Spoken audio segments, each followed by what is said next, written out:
আমরা যদি আল্লাহর রাসূলের শ্রেষ্ঠতম সাহাবাদের দিকে তাকাই, আবু বকর, ওমর, উসমান, আলী রাদিয়াল্লাহু আনহুম আজমাইন, যাদেরকে রাসূলুল্লাহ সাল্লাল্লাহু আলাইহি সাল্লাম নিজে জান্নাতের সুসংবাদ দিয়েছেন এবং তাদের এখন এটা বিশ্বাস করতে হবে যে তাদের কোনো শাস্তি হবে না। কিন্তু এত সব কিছুর পরেও তাদের অন্তরে আল্লাহর ভয় ছিল। তারপরেও তারা রাত জেগে ইবাদত করতেন।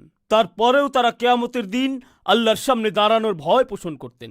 আবু বকর রাদিয়াল্লাহু তাআলা আনহুকে রাসূল সাল্লাল্লাহু আলাইহি সাল্লাম বলেন, হে আবু বকর, জান্নাতের 8টি দরজা তোমাকে জান্নাতে প্রবেশের আহ্বান জানাবে।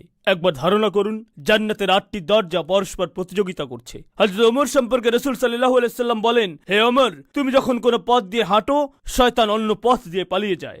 জালাকা ওমর ফাজলান, জালাকা শাইতান ফাজলান আখর।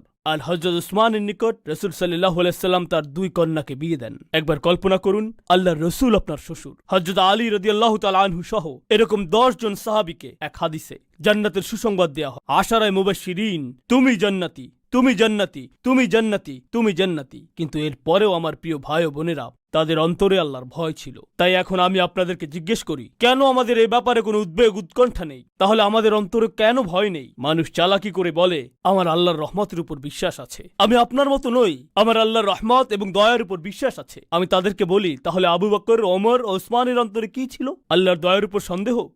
না, এটা হতে পারে না।